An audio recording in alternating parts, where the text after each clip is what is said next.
Okay, so this is 3.2, or sorry, 3.3, properties of logarithms.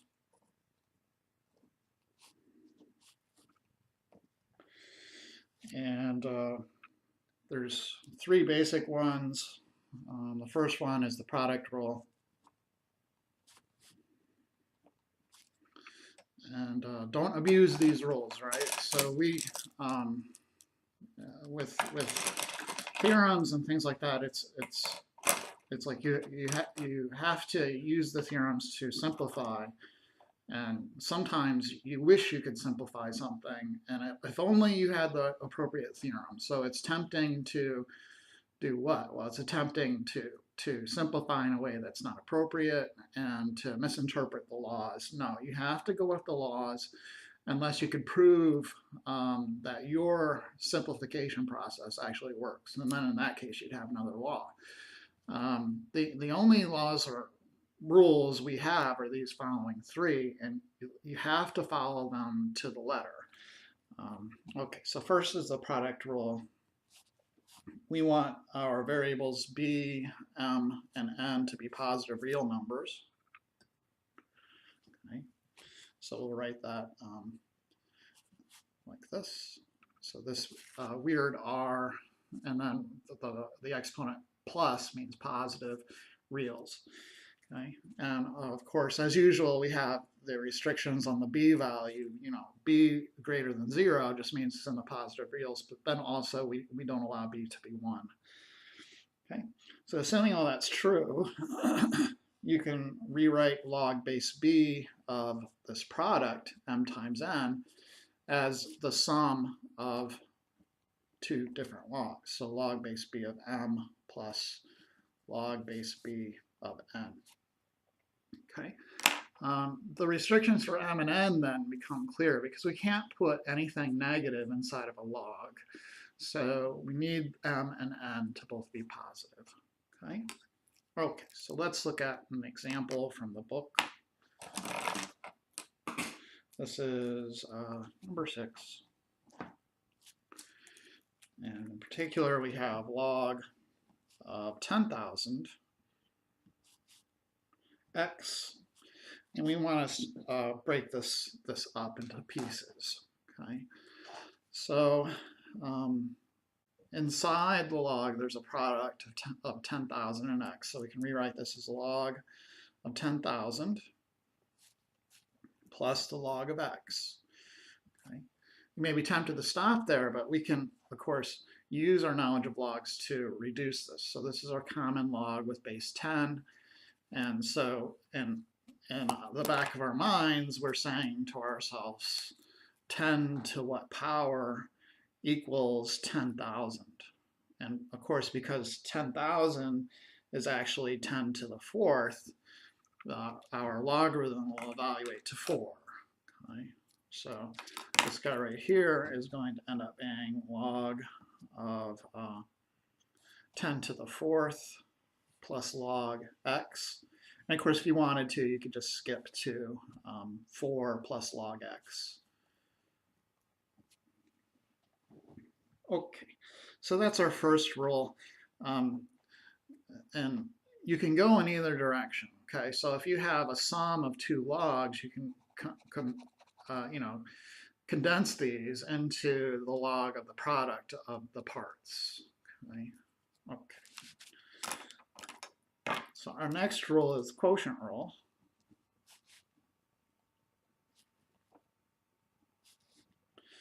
And we'll have the same restrictions on m and n and b. So we want to let b, m, n be in the positive reals. And we also want b to not equal 1. So the rule this time is that the log of a quotient is equal to the difference of the logs.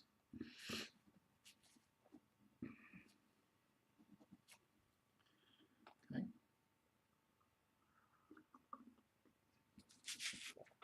Okay, so let's apply this to one of the homework problems. Let's look at number 10. And in particular, they've given us log, the common log of, so the common log, I'm saying that's the log with base 10, log of x over 1,000 this time. And we can rewrite that as log of x minus log of 1,000. And again, just like upstairs here, we were able to rewrite log of 10,000 as 4. So in this case, log of 1,000, we're thinking 10 to what power equals 1,000, and 1,000 is just 10 cubed. Okay, so log of 1,000 must equal 3. So we can rewrite this as log of x minus 3. Okay, so there's one more rule that we'll investigate that we can add to our list of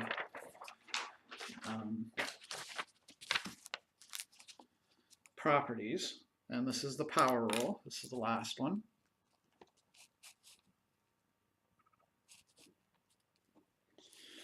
And we'll have the same restrictions as before for some of our variables. So the b and the m need to be in the real numbers, and then the b value we don't want it to be 1.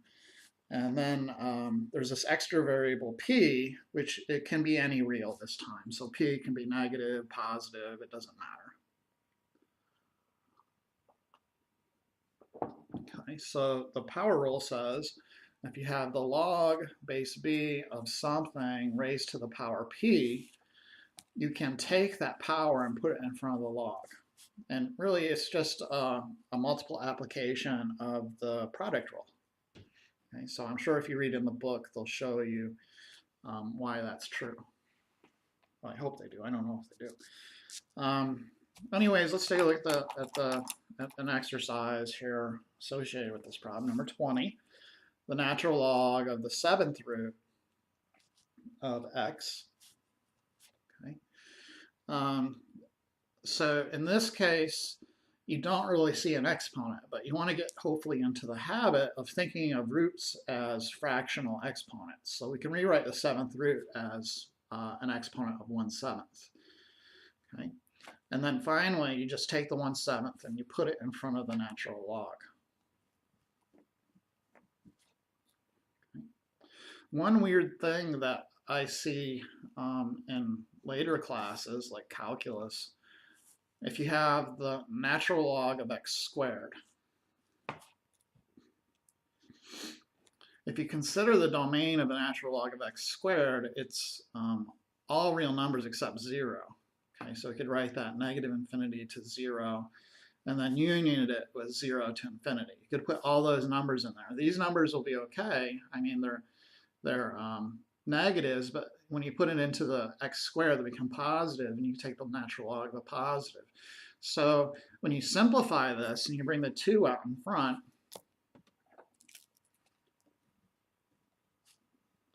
there's an issue now.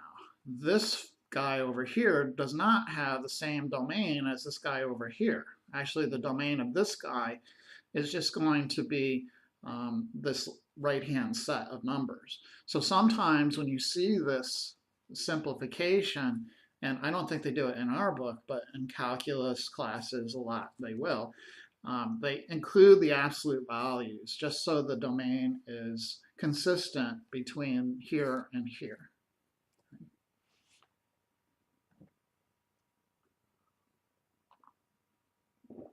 Okay, but in general, don't worry about that.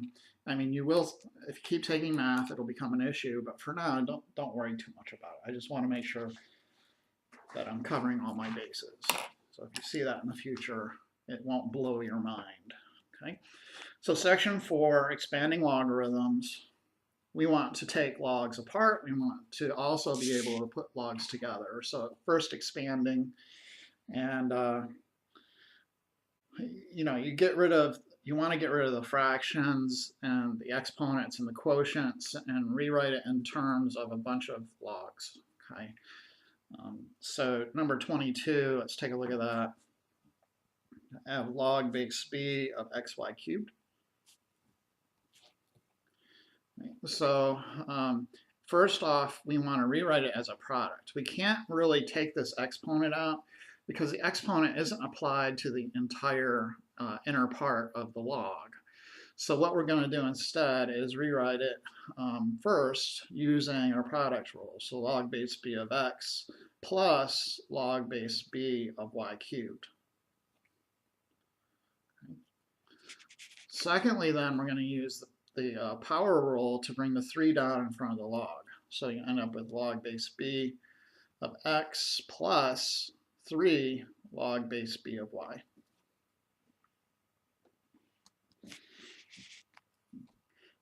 And we have a couple examples here to work through, like 4 or 5, so bear with us. Here's log base 8 of 64 all over the square root of x plus 1. Okay. So if you wish, you can automatically rewrite this square root as a fraction exponent, but if you don't want to, you can go ahead and maybe do it in transit, so to speak. We'll have log base 8 of 64 and then minus log base 8 of x plus 1 to the 1/2. Okay. And then you can, of course, we want to get rid of these exponents, so you bring the 1/2 down in front of the log, and we have log base 8 of 64 minus 1/2 log base 8 of x plus 1. Okay.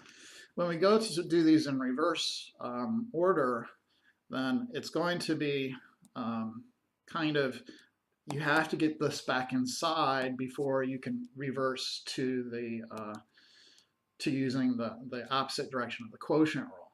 Okay? So some people will try to somehow combine these first, and I know I'm getting ahead of myself, but you can't literally combine these and go right to here. Okay? You can't jump from here and go right to here unless you do a couple steps in your head. So there's going to be kind of an order to the operations of condensing the log. This is expanding. And it's just the reverse process of the expansion of the log. So you need to get a lot of practice doing the expansion so that when you go to the condensing, it's not such an issue. Okay, so let's look at another is 28. So we have log base b of x cubed y all over z squared. And right, again, you can't mess with the exponents until you break it all down. So let's do that. We need to break it down. And I'm going to first use the quotient rule to get all these and these, the bottom separated. Separate the numerator and the denominator. Okay, so log base b of x cubed y minus log base b of z squared. Again, I'm not going to be able to use a power rule here because this power is not applied to everything inside of the log. Okay, so I'm going to have to break this apart before I can do a power rule to clear out that x cubed. So you'll have log base b of x cubed plus log base b of y, and then minus, here you can do it. You can bring the 2 out in front and get that out of the way. 2 log base b of z. And finally, in the last step, you can bring the 3 down in front of the log, so you get 3 log base b of x plus log base b of y minus 2 log base b of z. And you're good. Right?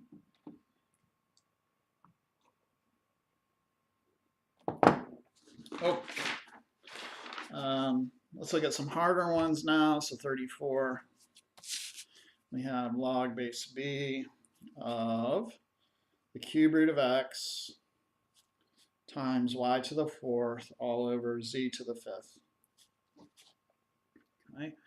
So again, I'm going to first do the quotient rule. And so it's almost an order of operations, right? You want to first break it apart with quotient. At least that's what I'm doing. I mean, you don't have to do it that way. There are other ways to do it, but this is, you know, in my opinion, this is the best way to do it. So first, you know, what am I doing? I'm doing the quotient, so I'm breaking apart the fractions. And then secondly, I'm doing product. So I'm breaking apart the products, and then thirdly, I'm doing power, pulling the powers out of the exponents.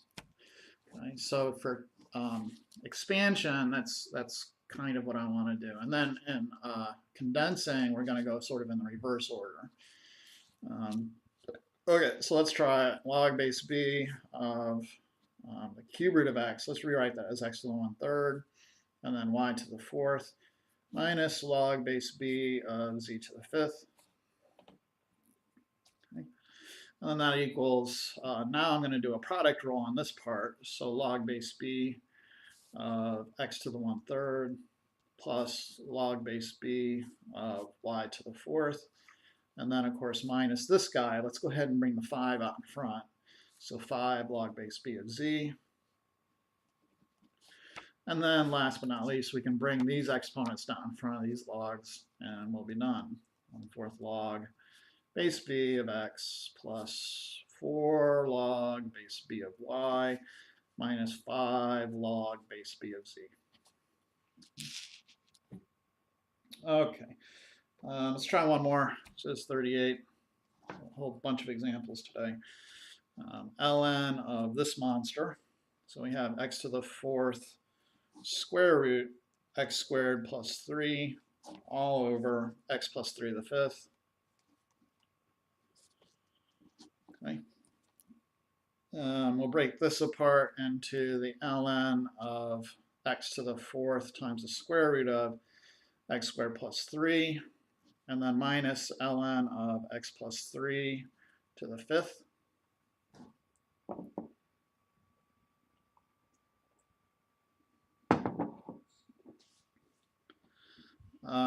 Then I can use a product rule to break this thing apart. So you have ln of x to the 4th plus ln of the square root of x squared plus 3.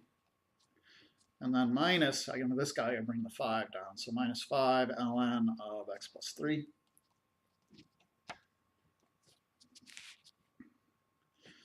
The next step, you bring the 4 in front, so 4 ln x.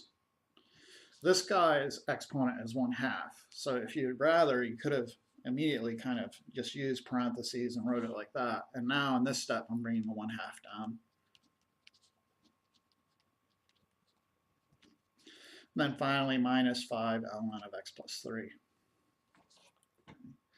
So one thing that you wish could happen was, hey, can I break this into 5 ln x plus 5 ln 3? And no, that's an abuse of the rules. That's one of those freshman fantasies, I suppose. You're tired at night. You wish you could, things work that way, but they just don't. You have to follow the rules, and if you don't follow the rules, you're just making up your own math.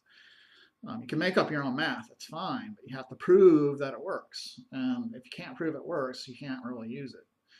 Okay. I mean, sometimes you can take a guess. Some things are very hard to prove, so you take a leap of faith.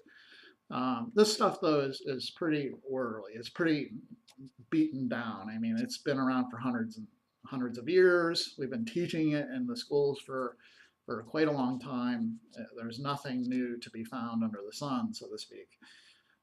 So follow the rules. Okay, they are there for a reason. All righty then. All right. So let's am I done with yeah, let's now look at the other direction. So condensing. This will be section 5 in my notes. Condensing logs. And in particular, we want to follow kind of the opposite order. Pull the powers in first, and then probably do your product rules, and then you're doing your quotient rules. And all of the laws that we gave you now, you want to think of them in their opposite order. So if you have P log base B of M, we'll be rewriting that as log base B of M to the P. Okay? If you have log base B of M plus log base B of N, that's going to be log base B of M times N. And then if you have log base B of M minus log base b of n, that's going to be log base b of m over n. Okay?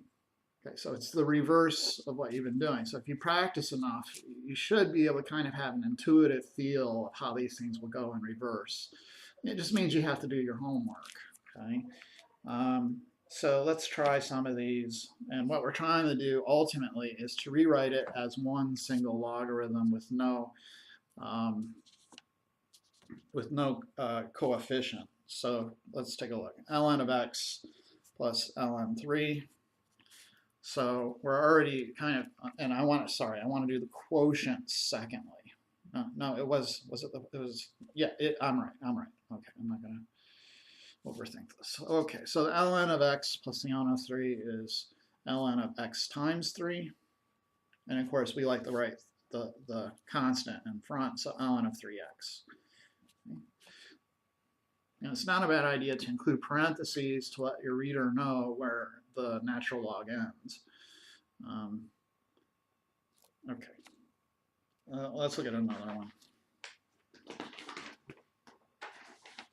So I have 48 log of 3x plus 7 minus log of x.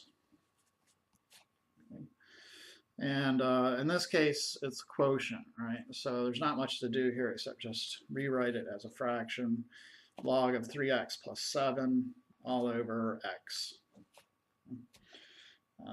54, we have 5 log base b of x plus 6 log base b of y. Okay, so the first thing you want to do is the power rule. Bring these 6's and the 5's in, so we get log base b of x to the 5th plus log base b of y to the 6th. And then we can combine these logs into one log and multiply out the guts. So you get log base b of x to the 5th times y to the 6th.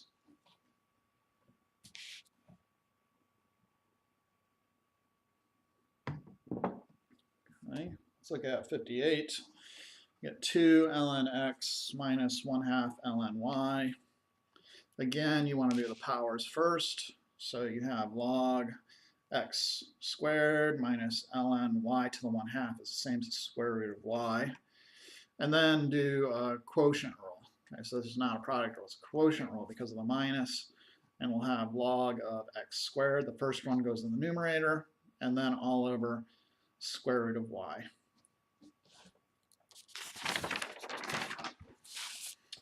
Okay, let's see, what do we have? 64.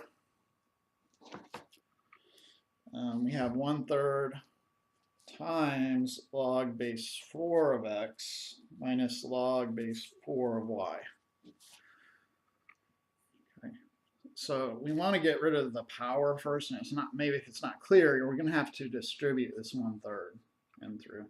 There's other ways you can do it, but I just try to be as procedural as possible and be consistent. So I'm going to have 1/3 log base 4 of x minus 1/3 log base 4 of y, and then you can do the power rule, so you get log base 4 of x to the 1/3, which is the cube root of x, and then minus, bring the 1/3 in here, so log base 4 of the cube root of y.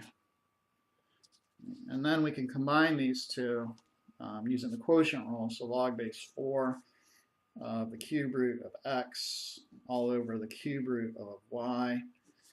And you want to minimize the number of symbols you're using. The more symbols you have floating about, the harder it becomes to read. So you want to simplify that into the cube root of x over y. So remember, it's the quotient rule for radicals. If you have the nth root of a all over the nth root of b, you can rewrite that as the nth root of the quotient a over b. Okay. Okie dokie. Let's look at 66 and see what we have there. So I have 1/3 times the log base 4 of x minus log base 4 of y. and then plus 2 log base 4 of x plus 1. Okay. If you're paying attention, you see that this first expression is basically just problem 64. So we can take this guy and rewrite it, right? So we can say this is the same as log base 4 of the cube root of x over y. Okay. And then plus, we want to bring the 2 in for the power rule. So log base 4 of x plus 1 squared. Okay. And then we want to use the product rule to rewrite this. So you have log base 4. And we may have to do some clever algebra here, right? So it may be advantageous, I don't know, to rewrite it. I don't know. But we can rewrite it as, no, let's not get carried away. Let's just rewrite it. Cube root of x over y times x plus 1 squared. Okay. So how's the book going to want it? Well, when you look in the back of the book, that's not going to be the answer. They're probably going to split this up so you can rewrite it as one big fraction. So I'm going to have to revert back to this form first. And, you know, typically you do it all in your head, but it's this idea that I'm trying to get across to you. You can split this up, and then, of course, x plus 1 squared is the same as x plus 1 squared over 1. And then you kind of see, all right, I can smush this stuff together using multiplication and have my final answer, my final form that the book wants. Okay, so log base 4 of cube root of x times x plus 1 squared all over the cube root of y. Okay. Let's move on. The last section we want to deal with is the change of base formula. And very advantageous for operations later on. Why would you care? It's because you don't necessarily have a button on your calculator to evaluate something like log base 7 of 3. You know? So how am you going to do that? Well, you have the common log button, and you generally have a natural log button. So what you're going to do is if you encounter log base b of m in the field, you're going to rewrite it using either your natural logs or your common logs as, let's use the natural log, right? So ln of m all over ln of b. And if you put this side into your calculator, it'll allow you to evaluate this side right here. In general, if you have other needs, you could always convert log base b of m into log base a of m all over log base a of b. Okay? But usually this is the way you'll go when you're doing these kind of evaluations. All right, so let's look at 74, and we have a log given to us, log base 16 of 57.2. So, I mean, you're asking yourself 16 to what power is equal to 57.2? And of course, that's not clear. You know, this is not a number that we're commonly familiar with. So how do I deal with this? Well, you're going to take the log of 57.2 and then all over the log of 16. Or if you'd rather, you can do natural logs. Natural log of 57.2 all over the natural log of 16. Okay. Put either one into your calculator and it'll work. I got 1.4595-ish. Okay. Okay, so that's 3.3, and in the future here we'll be looking at exponential and logarithmic equations, solving them, and then later on some applications dealing with exponential growth and decay. All right.